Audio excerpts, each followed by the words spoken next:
Tem de oferecer o melhor pão da cidade e todos os produtos verdadeiramente artesanais. Tem agora uma promoção especial no Pão de Sal. Comprando 5 pães, você leva meia dúzia. Venha nos visitar e conhecer todos os nossos produtos. Reserve pelos telefones 22 99900 4519 ou 22 99944 8788. Padaria Artesanal La Baguete. Alberto Lamego, ao lado do condomínio Bougainville. No nosso condomínio, sempre buscamos por uma empresa especializada na área. Escolhemos a Limporte por todo o apoio oferecido, além de uma entrega completa da documentação exigida por nós. Isso nos dá muita tranquilidade. Nessas horas, experiência conta muito. E a Limporte está no mercado há mais de 20 anos. Então foi uma escolha de confiança. Os serviços de limpeza, jardinagem, portaria e todas as facilidades tecnológicas que nos oferecem realmente são diferenciados. Superou nossas expectativas. Sempre percebemos o cuidado que eles têm não só com os moradores, mas com cada visitante. Toda a equipe é muito simpática e qualificada. Limporte, mais que uma empresa, um novo jeito de cuidar. Acesse nossos canais digitais e conheça soluções que vão te surpreender.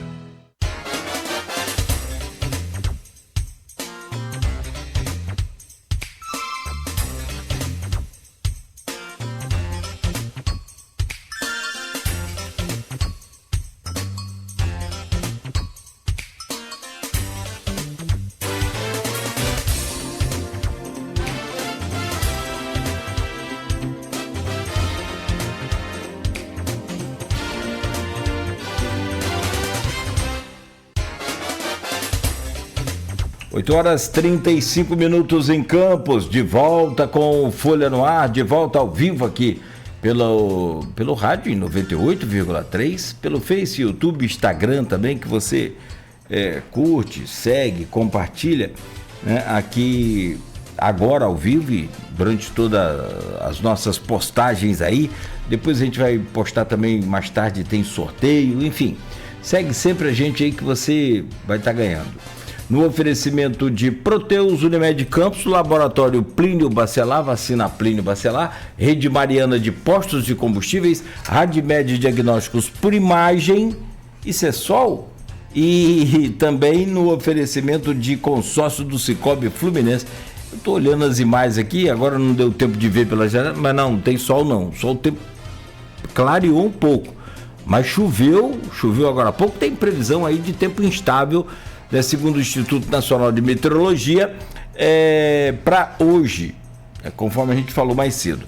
Máxima não deve passar de 28.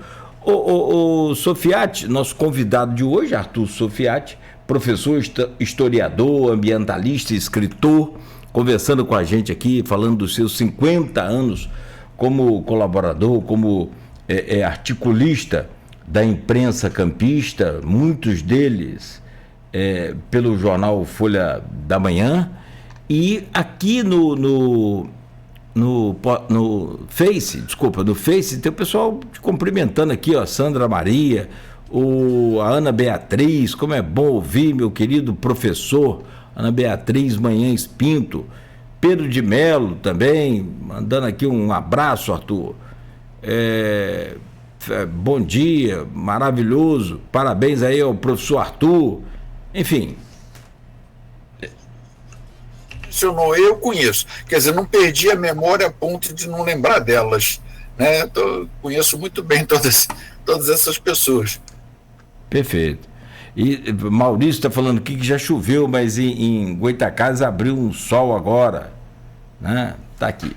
São 7 horas e 37 minutos. Ó, Luiz. Que 8h37. Ô Luiz, por favor, vamos voltar aqui com você. Eu peço para que você abra esse bloco aí, por gentileza. Sofiati, vamos entrar agora na sua área mesmo, que é história, né? Sim. Historiador. Nós temos uma lista extensa de golpes tentativas no Brasil, golpe de Estado, né? Se for contar só o período republicano,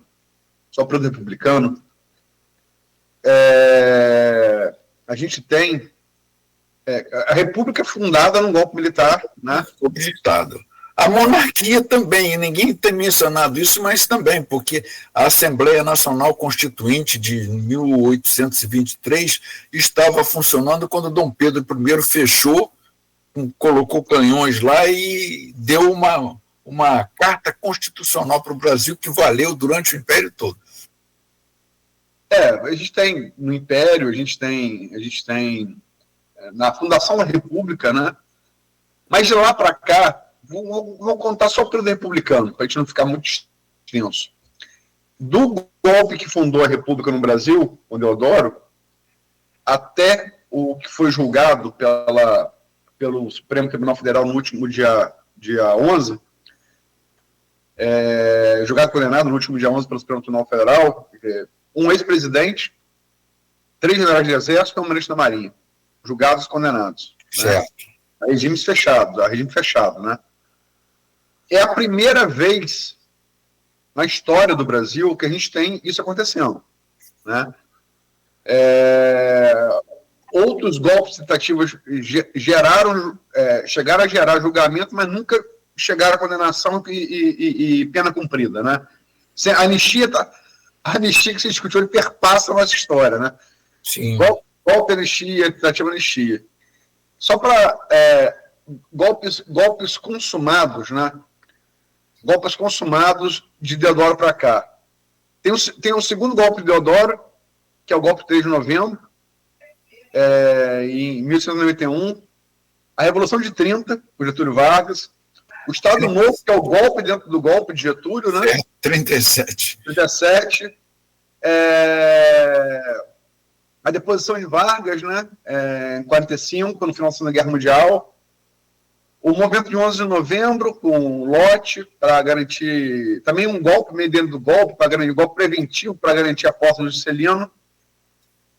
E o golpe de 64, né? Então, e tentativas, só no período republicano, só para ficar no período republicano, nós temos a primeira revolta da Armada, 1891, segunda revolta da Armada, 93, 94, revolta da Vacina, 1904, bombardeio de Manaus, inclusive quando o presidente da República era o campista Nilo Peçanha, revolta do Sargento, 1915, revolta do 18 do Forte, Copacabana, 22, revolta constitucionalista de São Paulo, 32, intentona comunista de Prestes, 35, levante integralista, 38, quando chegaram a entrar no catete, os integralistas, e mantiveram Getúlio com a arma na mão. Getúlio levou aquilo com muita habilidade na conversa até chegar às forças governistas, né? Manifesto de Generais, que foi o estopim para o suicídio de Vargas, 54. A conspiração frustrada contra a posse de JK, em 55. Perdão. Revolta do Jacarecanga, 56. Revolta do Zaragaço, 59. Veto à posse de João Goulart, vencida pela campanha da legalidade, certo. Brizola, 61. Revolta do Sargento, em 63. Até chegar ao planejamento, golpe de Estado, que foi julgado pelo Supremo no último dia 11, condenado no último dia 11 pelo Supremo, entre novembro e dezembro de 2022 e janeiro de 2023. Faz parte do nosso ethos essa coisa de golpe? Me parece que sim, sabe? Me parece que por esse ângulo nós nos assemelhamos muito aos países da América do Sul, ou América Latina, do modo geral. Essa questão do tentar derrubar um governo não pelas urnas, mas pelo golpe armado, de alguma maneira. Então, a gente tem essa tradição. E, não sei, eu tive contato com um primo meu que é chileno, mas mora em Lisboa, e ele me disse, olha, o Brasil deu uma lição para o mundo. É assim que nós estamos, os democratas aqui na Europa estão vendo. Porque a Europa também está dividida, né, entre extremos. Ou pelo menos um extremo, que é o da extrema-direita. Ele disse, deu uma aula para nós todos. E deu uma aula, inclusive, para a pátria da democracia, que são os Estados Unidos. Não sei se aceitaram a lição, mas pelo menos deu uma demonstração de que foi possível fazer alguma coisa nesse sentido.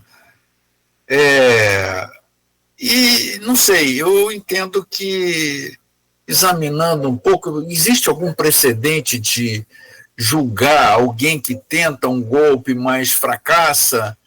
É como se alguém saísse com uma arma para matar um outro e dissesse: eu atirei nele, mas errei o tiro. Então, não houve assassinato, não houve lesão corporal, não houve nada disso, só eu errei. Cabe julgamento num caso desse, da pessoa que erra? Cabe julgamento no caso de uma pessoa que mata um outro no automóvel, mas que não foi assim intencional? Eu me lembrei aqui, talvez mal comparando, ao putsch de Hitler em 1923, de entrar numa cervejaria, dar um tiro para o alto e dizer que a República tinha caído, que o nazismo tinha tomado o poder e sob aplausos. Logo depois ele foi preso. Morreu gente nessa história, mas ele foi preso. Preso por 5 anos, depois saiu e acabou concretizando o que ele pretendia fazer em 1923, inspirado num outro movimento, num outro golpe, que foi em 1922, a Marcha sobre Roma. Então, mal comparando, guardadas as devidas proporções, eu acho que é mais ou menos isso, o putsch de Bolsonaro. O putsch que foi articulado, que parece que já está demonstrado, parece que fica inequívoco isso, né, de um coronel dizer que de fato planejou, pensou assim, eu pensei em matar o membro do Supremo, pensei na presidência no presidente, no vice-presidente, mas foi só uma especulação, foi uma questão literária só, né? Foi quase que uma ficção. Então já começou a mostrar isso. Bom, eu acho que ficava muito difícil julgar uma tentativa de golpe, mas isso foi possível. Isso foi possível, eu acho que valeu. Eu acho que isso aí foi, de fato, uma demonstração que o Brasil deu, porque a gente tem sempre, na América do Sul, por exemplo, o caso do Chile, o caso da Argentina, julgamento dos golpistas depois que o regime se esfacela, né? Depois que ele não se sustenta mais, aí o governo civil pode chegar a esse ponto. Aqui a gente fez isso antes. O que vai acontecer daqui para frente é outra história. Mas veja. Desculpa, pode completar, desculpa. Não, veja assim mesmo, é isso. Não, foi uma conta rápida, só no período republicano, entre golpes tentativos, são 23, né? Se dividir 136 anos por 23, vai dar 5,9. A gente tem um golpe tentativo na história republicana, a cada menos de 6 anos a gente tem um golpe tentativo. O golpe consumado é uma tentativa. É uma média. É uma média, assim, considerável, né? Respeitável. Mas você falou do Chile e da Argentina, acho que são um exemplo muito, muito, muito pertinente, porque são assim, não está falando da Alemanha, não estamos falando do Japão, né? Por isso falar de Mishima no Japão, já que o golpe teatralizado, né? E no caso é um intelectual, né? Mas enfim, estamos falando de países vizinhos, Argentina e Chile. Sem querer chamar a ditadura brasileira de dita branda, não vou cometer essa banalização equivocada, mas é um fato lastreado em documento histórico que a ditadura argentina e chilena, as ditaduras argentina e chilena foram muito mais violentas que a brasileira. Exatamente. Mataram muito mais e o Chile e a Argentina são países muito menores que o Brasil. O Chile é bem menor, né? Mas chega quase a número absoluto. Quando você vai para proporcional, é um negócio maluco que foi no Chile e na Argentina, de morte, né? No Brasil, muita gente foi morto, torturado, mas na Argentina e no Chile foi pior. Conseguiu ser pior. Foi sanguinolento mesmo. Foram, as duas. Estamos agora descobrindo o corpo de brasileiro morto pela ditadura argentina. Né? Pois acabaram de descobrir. Lá em Tigres, que é uma região belíssima. É um sanduíche e não voltou mais. Foi o Vinícius Toquinho, né? Cabelo grande, arrastaram, levaram e 5 tiros ali, desovaram o corpo ali no Rio Tigre ali, que é afluente do Prata. É um belo passeio para quem vai a Buenos Aires, a foz do Rio Tigre. Mas, enfim, no entanto, a ditadura argentina acabou em 1983 com a derrota da Guerra das Malvinas, né? Uma derrota fragorosa, né? Que os britânicos chamam de Falklands, e também deu muito valor a isso, tá? Os britânicos dão muito valor àquele momento. Eu me lembro quando eu conheci Londres, estava o SS Belfast, que lutou na Guerra das Malvinas, que é um cruzador de guerra, fundeado no Rio Tâmisa, e era um museu vivo das Falklands, como eles chamam, né? Então deu muito valor a isso também. E no Chile chega ao final de 1990, quando vence o plebiscito para Pinochet sair do poder. O não vence, né? Tem até um filme muito bom sobre esse momento do Chile. E o fato é que, de 83 em diante na Argentina, e de 90 em diante no Chile, tivemos governo de direita, de esquerda, cada Argentina peronista, antiperonista, liberal, e militar nunca mais apitou na vida política da Argentina e do Chile. A Argentina de 83 para cá, o Chile de 90 para cá, ditaduras mais sangrentas do que a brasileira, e resolveram a questão. Militar não apita mais na vida política do Chile e da Argentina. Por que diabos isso ainda acontece no Brasil? Não sei, eu acho que isso essa tradição que você fala aí, de 5 anos, e mais ou menos, de cada 5 anos, se fizer a divisão, você vai encontrar isso, fica essa tradição. Então, me pareceu, por um lado, sem desmerecer, sem desconhecer o lado trágico desse movimento, foi uma coisa meio assim ridícula também, né? Porque uma enjambrada, uma coisa que não... Eu acho que até como golpistas essas pessoas deveriam merecer a punição por serem golpistas incompetentes. Quer dizer, por um lado, a tentativa do golpe, por outro lado, essa atrapalhada toda que foi feita, né? E que agora vem aí a minha perspectiva em relação ao futuro. Eu acho que essas coisas não vão perdurar muito tempo, não. Essa questão das penas, a gente sempre sabe como é que é isso, né? Eu estava vendo o caso de um indivíduo que matou a mãe, fez uma sepultura em concreto armado dentro do apartamento dela, mas foi descoberto e foi preso. Foi preso, julgado, condenado, uma pena muito longa, mas acabou sendo amenizada, ele acabou saindo, começou a namorar uma moça com dinheiro, um certo poder aquisitivo, né?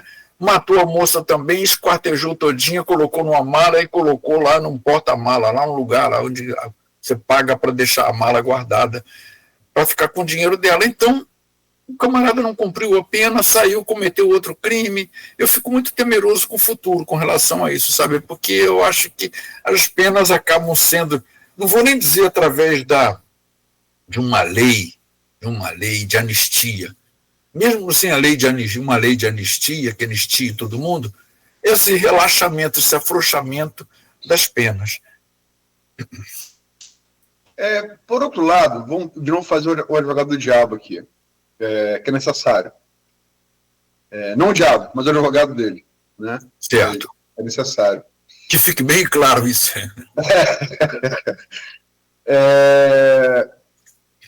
A gente tem, na condição de Moraes, né?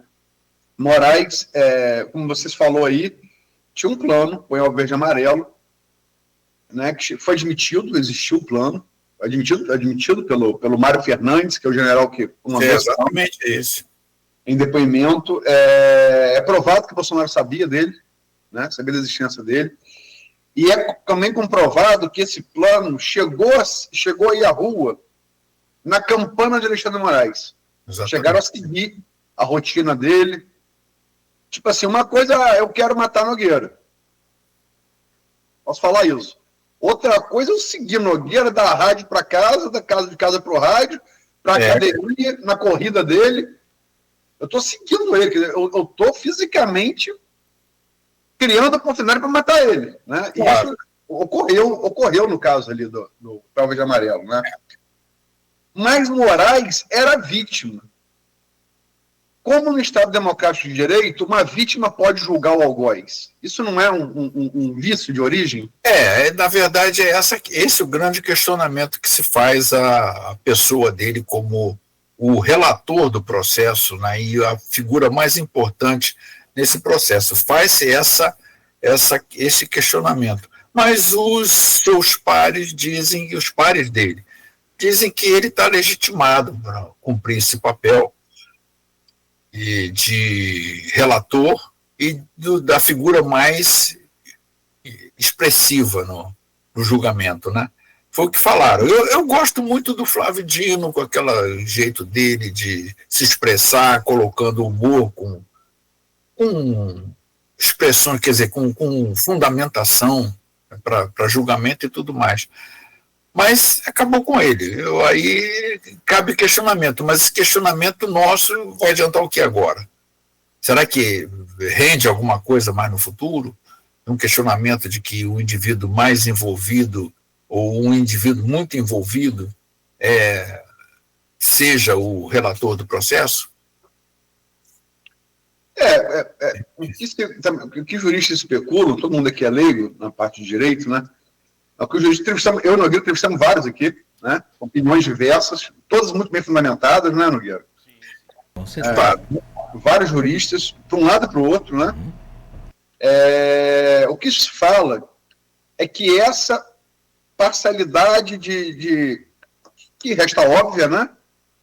Você planeja me matar. Não só planeja me matar. Você me segue planejando me matar. E ameaça expor meu corpo em praça pública, na Praça do Santíssimo, no caso dele, na Praça dos Três Poderes. Quer dizer, não só a morte, né? É meio ali a restauração. Um planejamento, né? A restauração na Inglaterra, né?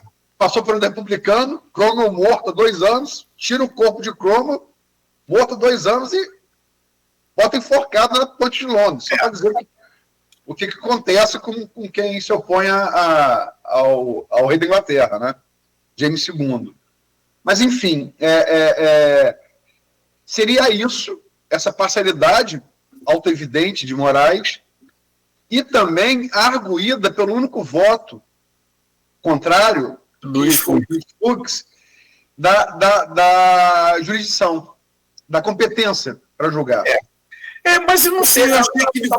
Só para terminar a pergunta, porque foi a competência de foro que fez cair a condenação de Lula, o Fachin.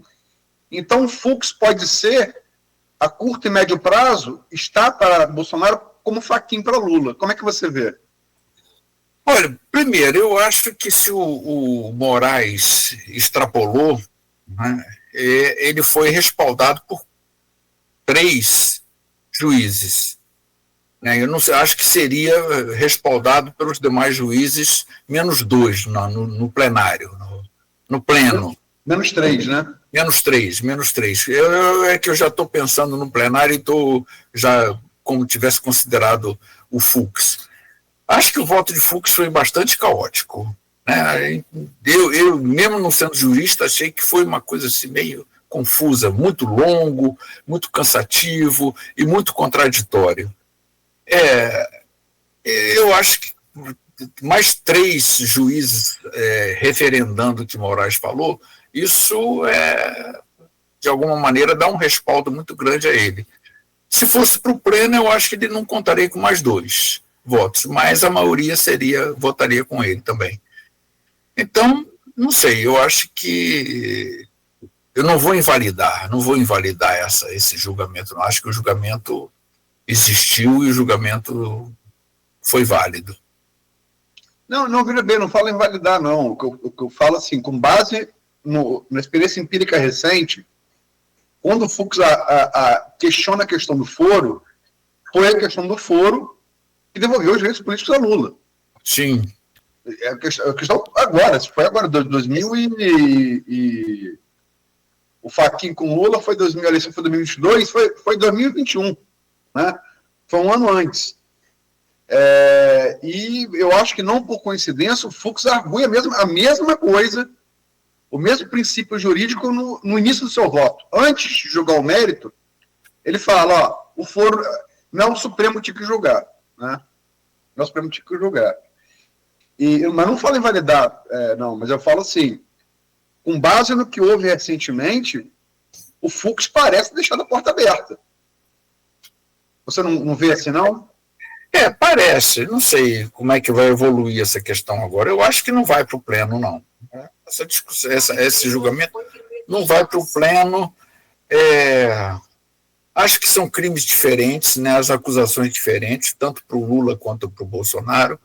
São coisas diferentes. Eu acho que vai se manter assim mesmo. Eu me refiro mais a esse processo lento de esquecimento, a gente vai perdoando, vai caindo naquela história da Débora do Batom, não foi tanto grave assim, e a pessoa está idosa, está doente. Acredito que com o tempo isso acaba, mas de qualquer maneira eu acho que a marca que a pessoa recebe de um julgamento e que é incontestável. No caso de Lula foi contestada ainda isso, né? Quer dizer, o Sérgio Moro fez o papel de mostrar que esse julgamento tinha falha em relação a Lula. No momento em que o julgamento foi concluído e no momento em que ele aceita ser ministro da Justiça do Bolsonaro, eu falei, isso não se tem alguma coisa por trás disso, esse julgamento não foi sério. Aí depois que eu vejo o Dallagnol também se candidatando pela direita, eu falei, isso parece que tem alguma coisa estranha aí. Não? E aí, pronto, aí eu que não sou lulista, nunca fui adepto de uma pessoa, nunca fui getulista, nunca fui assim, fã de um político, mas eu sou um democrata, né? Sou um indivíduo que preza pela cultura e preza pela natureza. Então, me pergunto, qual é a sua posição política? Quem que você defende? Quem que você admira? Eu falei, eu vou te dizer as três coisas. Eu sou democrata, sou defensor da cultura, gosto da natureza. O que você acha que eu sou? Né? Então, nesse caso aí, não sei, eu acho que vai ficar a pecha da culpa, a pecha de ter sido um golpista, de tentar um golpe e não ter conseguido, de um golpe que ficou meio esfarrapado com aquela manifestação do 8 de janeiro e tudo mais, vai ficar essa pecha aí. E a história, o Cláudio me pergunta sobre a história. O que a história dirá disso? A história não vai dizer nada. A história, quem diz são os historiadores. A história não existe enquanto uma personalidade independente, né? Então nós é que falamos. A gente vai encontrar historiadores de um lado e de outro, mais de um lado do que do outro. Acho que mais historiadores democratas do que historiadores conservadores. Mas é assim que é a história. Então não é uma senhora idosa sentada numa cadeira de balanço que tem assim, um julgamento final no futuro. Então, somos nós que fazemos isso. Somos nós historiadores. E os historiadores acabam colocando os acontecimentos numa série e que, de uma certa maneira, perde um pouco a força daquele momento, né, daquele acontecimento. E ele só ganha sentido no conjunto dos acontecimentos. Tá? Então, o fato, o que é para um historiador, no meu caso, por exemplo, é assim uma ponta de iceberg. Você vai ver no fundo o que acontece mais. Por que está acontecendo isso? Você mesmo está falando isso, a questão dessa sequência de tentativas de golpe que o Brasil passou, né? Isso tudo tem um substrato que vai nos falar a respeito da nossa política. Eu não dou garantia de que a política nossa não sofra mais um ataque como esse, mas pelo menos eu acho que nesse caso o Brasil deu uma resposta consistente para a tentativa de golpe, inclusive para os Estados Unidos, em que o Trump fez alguma coisa parecida, né, e está impune aí. Está com o presidente de novo. Sofia, uma última pergunta, são 9h03, e aí passo para o Nogueira, se ele quiser depois fazer mais uma também para a gente fechar o programa. Não é todo mundo que sabe, mas a gente é amigo há bastante tempo, e tem essa relação de articulista, editor, né? E a relação de amizade que se criou também. Crítica de cinema também, nós dois participamos... Desde 2005, 20 anos. Edgar Viana de Andrade. Não é você, Edgar, você está querendo roubar o crédito dele. Sim. É o pseudônimo. Mas todo mundo que sabe, você é filho de um militar.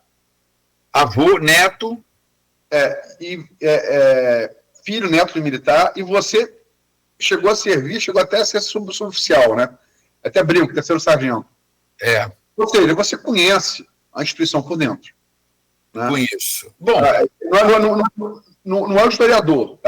O indivíduo Aristides Sofiati conhece, né? É filho, é neto, serviu ao exército, chegou suboficial.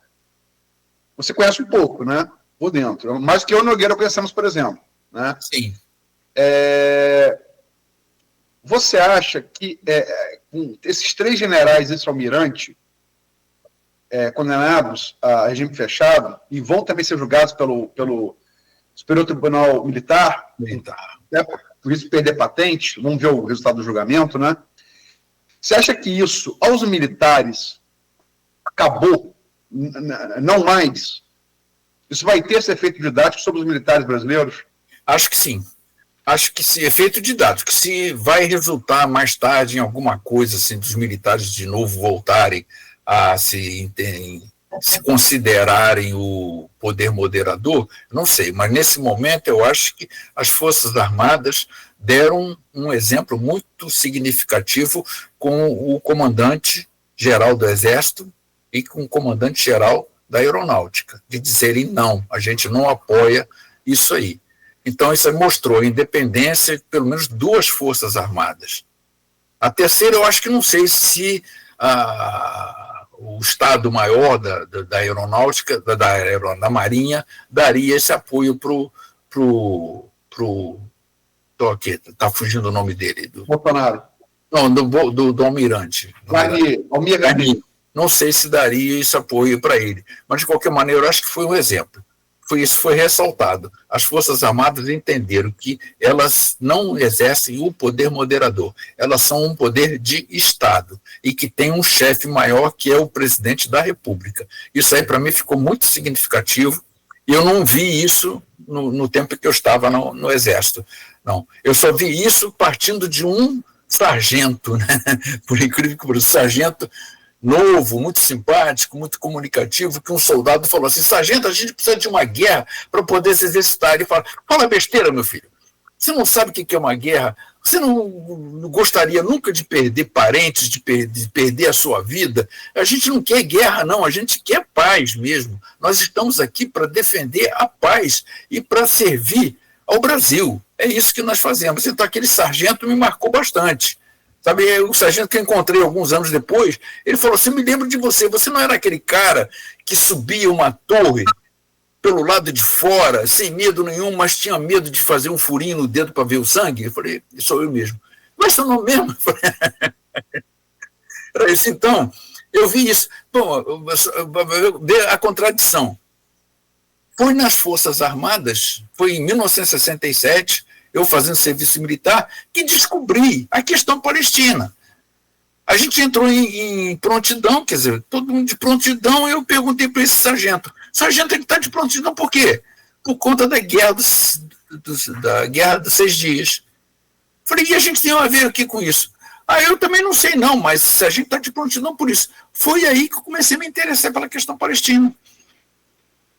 Né? E então eu acho que a gente encontra, as Forças Armadas estão divididas. Então, mas esse apoio, né? esse não, esse basta, esse chega dos 2 comandantes das forças para mim foi bastante significativo, de que eu espero que se fortaleça mais, que a gente não é golpista, a gente não está aqui como poder moderador que dá golpe, a gente está aqui com poder de Estado, que apoia as decisões do nosso chefe maior, que é aquele que é eleito pelo povo que está no poder. Perfeito. Falar sobre anistia, jogar fora essa coisa toda que a gente falou aqui, mas você pensa ou consegue ver alguma possibilidade dessa anistia acontecer? Olha, uma anistia assim, bombástica, declarada, mesmo assim, num ato do poder legislativo, eu não sei, eu acho que está distante, um pouco disso. Agora ficou um pouco mais distante. Mas uma anistia, assim, aos poucos, né, em doses homeopáticas, eu acho que vai acontecer. Acho que acontece, sim. Mas eu quero que fique a pecha. Eu quero que fique a marca. Foi julgado por tentativa de golpe. Nem por golpe. E se fosse golpe, não tinha julgamento nenhum. Você gosta muito de cinema, eu também. Lembra muito Bastardos Inglórios, o final ali, né? O carrasco nazista faz um acordo com os aliados, aí tá tudo certo, né? Vou me dar bem. E o Brad Pitt, que é o coronel de uma força irregular, né? De guerrilha, né? Dos Estados Unidos. Lógico que é ficção, né? Não existiu isso. Tudo bem, você fez um acordo com o meu general. Mas nunca ninguém esqueça que você é nazista e pega a faca e faz a suástica na testa dele, né? Isso, mais ou menos? Sim, estou acompanhando aí. E depois toda a cúpula de Hitler reunida e foi em Bastardos Inglórios, detonou tudo e matou todo mundo. No cinema. No cinema a gente pode fazer isso. Não, mas eu falo assim, beleza, eu vou te anistiar, mas a marca na testa de nazista você vai levar. A peixa vai ficar isso aí. Perfeito, aquela cena é icônica, né? Muito bom. Bom, gente, aqui são 9h10. Agora, só em off aqui, né, para não dar muita gente, aí vocês me... Não, eu queria agradecer publicamente. Mas calma aí, ué, mas... Não, vou permitir sim. Vamos festejar os meus 50 anos na empresa. Mas nós vamos comer e beber aonde? É isso que eu quero saber agora. Eu e Beto aqui estamos esperando. Isso aí eu aceito o convite. Fica à vontade. Eu sou aniversariante. Fica à vontade aí para fazer seus agradecimentos. Fica à vontade para fazer. Eu quero agradecer mesmo. Eu quero dizer que eu me sinto muito feliz, né? Feliz, assim. Não vou dizer que eu sou um indivíduo feliz o tempo todo. Isso aí seria assim algo que não humano, né? Ser feliz o tempo todo, seria uma euforia que nunca. Mas eu me sinto muito feliz de ter participado da vida campista durante 50 anos, assim, dessa maneira, não dentro da academia, não atrás dos muros da academia, nem totalmente do lado de fora, mas levando para o lado de fora alguma coisa que me pareceu interessante, porque, na verdade, pelo menos a minha vida na imprensa campista foi pautada por ideias. Eu não entrei na vida jornalística para atacar uma pessoa ou outra. É claro que entrava alguém na minha alça de mira, eu mandava, mas eu nunca virei e fui atrás da pessoa, perseguindo para a imprensa, nunca isso. Eu acho que se eu fizesse isso, eu já teria perdido essa posição. Então, eu agradeço muito a Folha da Manhã, agradeço a Luísio Cardoso Barbosa, agradeço a Dilva Abreu, agradeço a Luísio Abreu Barbosa, agradeço a você, Cláudio, agradeço a todos aqueles que me acolheram e que, na verdade, me mantêm. Né? Porque podia se dizer o seguinte, sem censura nenhuma, já deu o que tinha que dar, eu acho que a gente pode tirar você e colocar um outro mais novo no seu lugar para falar. Então, só esse ato de confiança em relação a mim, esse ato de generosidade, de permitir que eu continue escrevendo, e de maneira escrita, não é? Eu não estou como Amanhã mesmo sai um artigo meu sobre essa história dos 50 anos. Então, isso para mim é bastante tocante, é bastante gratificante. E vamos ver até quando eu vivo, até quando eu tenho condição de manter essa coluna. Eu conheci um português que chegou aos 100 anos. Eu acho que não chegou a tanto, mas de qualquer maneira, muito agradecido por isso tudo. Eu não sei, se você perdeu os 12 quilos, como é que vai ser? Se vai... Se eu perder os 12 quilos, aí metade 12 quilos da minha inteligência, da minha massa encefálica vai embora também. Vai embora também. Você já é magro, com 12 quilos a menos, então eu não sei. Quero te agradecer, não pelo programa de hoje só, mas te agradecer pelos 50 anos. Parabéns. Muito obrigado. Eu sou muito seu fã, me sinto muito orgulhoso e feliz de compartilhar esses momentos aqui contigo. Acho muito bacana, aprendo muito, procuro aprender muito, leio, né, tudo que você produz aí, procuro estar atento, mas assim, o que eu me sinto mais feliz é em poder estar numa sociedade em que a gente tem um Arthur Sofiati como um pensador. Acho isso muito importante, não só importante, mas sobretudo necessário nesses tempos de hoje, para a gente usar, não só para a gente, mas para os nossos filhos e para os netos, que esses são 100% dessa era digital. Então eles vão precisar um pouco dessa balança, desse equilíbrio, e você, sem dúvida nenhuma, nessa balança de equilíbrio é um peso muito grande, muito importante e fundamental para que a gente tenha aí um futuro mais equilibrado para essa juventude de hoje. Obrigado por tudo, amigo. Obrigado, Cláudio. Forte abraço para você. Deixa eu trazer o Aloysio aqui para fechar também. E, claro, ele convive há mais tempo e mais intensamente com você também para fazer aí o seu fechamento. Aloysio, por favor. Agradecer a você, Nogueira, Beto, ao ouvinte, telespectador, sobretudo, que nos acompanhou até aqui. E saudar, né, esses 50 anos. Eu acho uma data muito emblemática, não só para a Sofiati, como para a imprensa de Campos, né? Poder celebrar, se eu tivesse que fazer uma analogia, o futebol ou para o basquete é mais ou menos o que Messi, Cristiano Ronaldo no futebol e LeBron James no basquete, na longevidade, num patamar muito elevado, né? Conseguir manter isso não é fácil, não é para qualquer um. E eu acho que Sofiati, ao longo desses 50 anos, pelo menos essa parte inicial dos anos 70 eu não acompanhei menos, mas eu acompanho como leitor e depois como editor, pelo menos dos anos 80 para cá, final dos anos 80 para cá. E ele sempre manteve isso, né? Essa regularidade, a longevidade associada à regularidade, num patamar elevado. Concorde ou discorde-se dele, né? Enfim. Mas eu acho que foi uma contribuição muito grande, essa água na Goitacá, né? A voz de Sofiati é uma referência. Nem que seja para discordar, mas é uma referência. Entendeu? E nesse ponto eu acho que ele é, de certa maneira, dessa gênese da democracia, né, grega, ele é credor da Ágora, da cidade, de certa maneira. E agradeço por isso. Eu que agradeço. Muito obrigado pelas palavras de ambos. Forte abraço, amigo. Saúde, paz e vida muito longa para você. Obrigado. Nos próximos 50 anos a gente vai estar aqui, né? Quer dizer, vamos tentar. Não sei se eu... Mas lembre-se de mim. Daqui a 50 anos.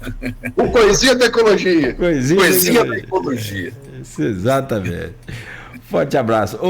Meu caro Luiz, obrigado por hoje também. Bom final de semana para você e até terça-feira que vem. Desculpa, perdão, Nogueira, obrigado.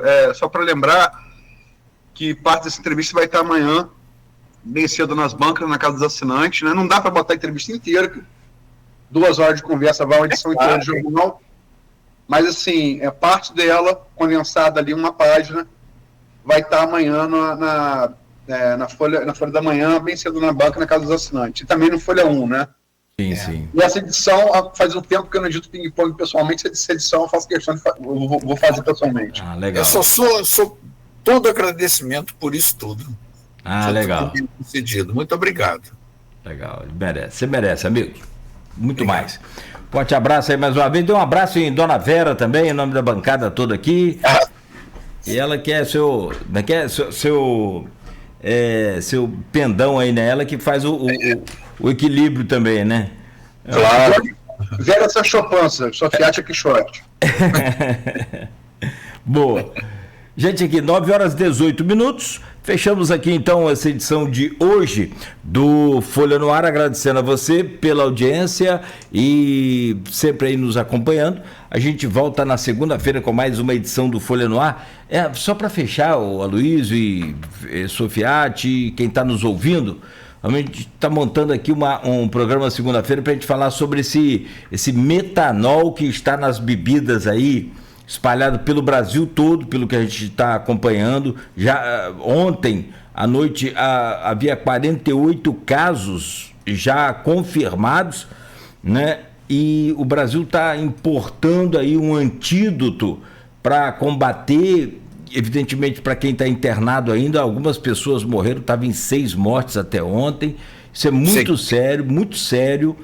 E não é para causar nenhum alarde, nem nenhum pânico, mas as pessoas que costumam beber destilados, fiquem atentas aí dentro do que for possível, né, para ter os devidos cuidados. Essa quantidade do metanol, de acordo com a quantidade, não só ela pode chegar a matar, mas se não matar pode cegar. Algumas pessoas ficaram cegas também, está se levantando as possibilidades dessa cegueira ter sido causada pelo metanol.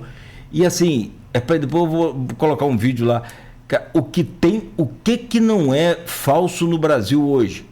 É café, é bebida, esses whey, esses suplementos. O negócio está muito complicado. Então, está feito aí A esse propósito, diante dessas notícias, Dona Vera falou para mim, tá vendo? Eu falei, tá vendo? Não, eu não estou destilado, só estou fermentado.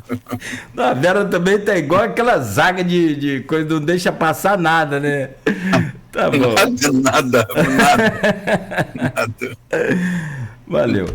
Gente, são 9h. Ou então aqui, como o nosso Odivan, glorioso Odivan, passa a bola, mas o homem fica.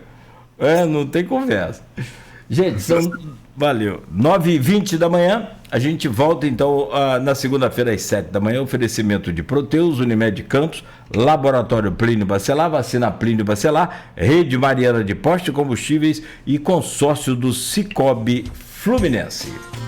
Vivemos na era da inteligência